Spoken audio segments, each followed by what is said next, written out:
So our topic for this video is oscillations, and one big concept to go over is the unit of hertz, which is for frequency, and the unit for this is 1 cycle per second, and this relates to the equation for frequency, which is 1 over the period, which would be a complete cycle over second that we'll get into later. So for a simple harmonic motion, this is just a graph of what it would look like. So for example, if there were a pendulum and this is the starting point and it goes back to the starting point, that would be the period, and this is the amplitude.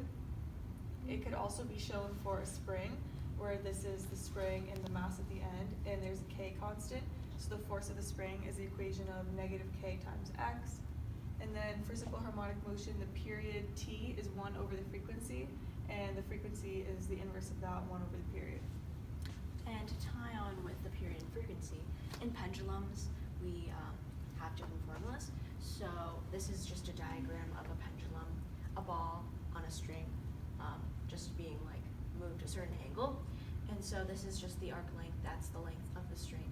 And for the formulas, it'd be frequency equals 1 over 2 pi, because 2 pi is like a full cycle, times the square root of G over L.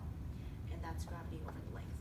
And then for T, since the frequency is like 1 over T, there's like the reciprocal, so it's T equals 2 pi times L over G. So it's basically just like a flip of it. And then we're moving on to mechanical energy. So mechanical energy equals the simplified version, kinetic energy plus the potential energy. And so when we extrapolate this, there's different components. So the different components would be total mechanical energy equals half mv squared, which is the translational kinetic energy, plus half I alpha squared, rotational kinetic energy, plus mgh, gravitational potential energy, plus half kx, elastic potential energy. And depending on like the motion of your pendulum, you would use like specific kinetic energies and potential energies. So it just depends on like what they're asking and like what the problem is. And so these are just like basically different versions of the equations.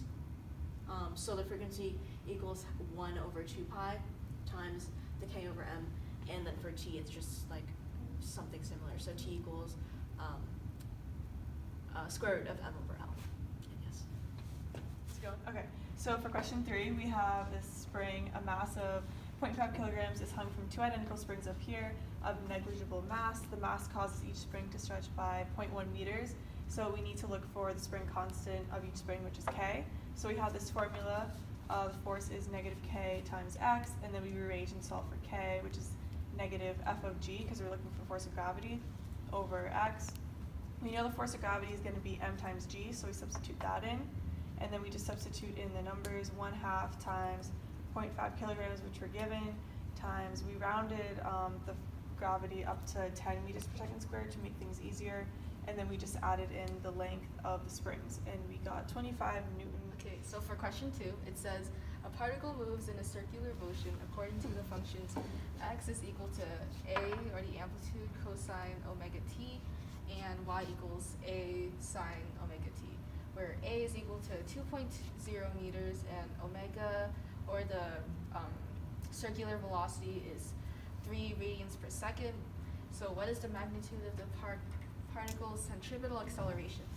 So for this, the most important equation that you need to know is that A is equal to negative omega squared times capital A, or the distance. And so we're already given both variables, so all I have to do is like really plug it in. So A is equal to negative 3 radians per second squared times meters, which is 2.0, and then you get negative 18 meters per second squared, and oh, that's a positive. Whoops. So that's B. A simple pendulum has a period of t on the Earth. What is the period t of this same pendulum on the Moon, where the acceleration due to gravity is 1/6 that of the Earth? So we know that the equation for pendulum is t equals 2 pi times square root of L over G. And so basically we just use this equation and then we plug in 1/6 for the G. So it's T prime equals 2 pi times L over 1/6 G. And then after that we do some simplifications. So since it's multiplying, or the 6 comes before that because like algebra occurs. And so the 6, square root of pi 6 is in the front, and then the 2 pi times square root of L over G is right there. And since we have the equation of T, we basically just put the T, we substitute that onto here, and so we're left with like C, answer C, because it's like. Okay. You can start. Oh, okay. So 2 carts are on a horizontal level track of negligible friction. I can read. Cart 1 has a sensor that measures the force exerted on it during a collision with cart 2, which has a spring attached. Cart 1 is moving with a speed of initial velocity of 3 meters per second towards cart 2, which is at rest as shown in the figure above. The total mass of cart 1 in the force sensor is 0.5 kilograms. The mass of cart 2 is 1.05 kilograms. And the spring has negligible mass.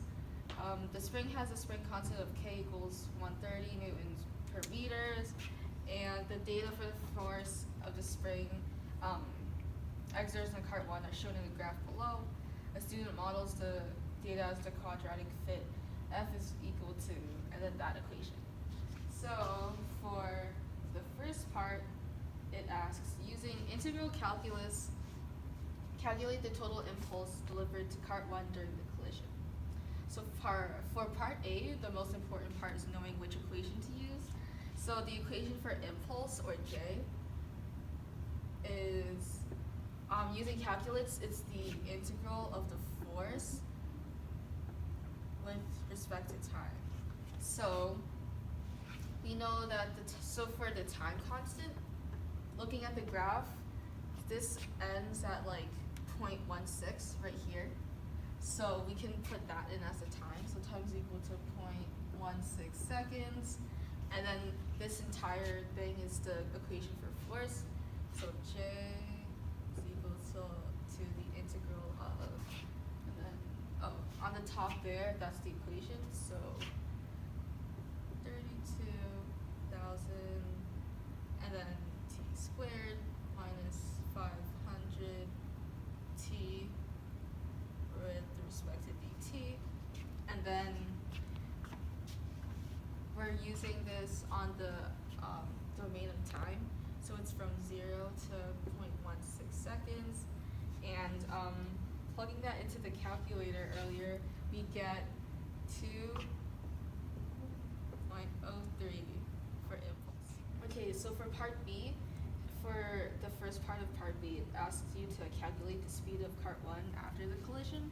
So we know the original, one of the equations for impulse is also G is equal to the mass. Oh, this is going to be the mass of cart 1, so cart 1 times velocity final minus velocity initial. So then we want to isolate the variable velocity final. So you have J over M1 equals velocity final minus velocity initial. So velocity final is equal to J over M1 plus velocity initial. Then you just plug in stuff. So from the answer before, we got 2.03 over, and then the mass for cart 1 is 0.5 kilograms, so over 0.5 kilograms. This is meters, plus the initial velocity, which is 3. You can start. So after plugging all of this into the calculator, you get negative 1.06 meters per second. Because this is negative. Okay. Yeah, that's good. Okay, and for the second part of part B, it's asking which direction does cart 1 move after the collision. And since the answer to part B, part 1 was negative, that means it's going to the left, because for them, they defined positive as going right. So left is the answer. And one example of a lab that we've done was one time this was a few months ago, we were finding the equations for a pendulum, and in doing that, we were able to see the different components of like the trig equation, and also remember that there's conservation of energy. So technically, if energy is conserved, the pendulum should always come back to the same position. But this isn't real in the real world since there's friction. So yeah.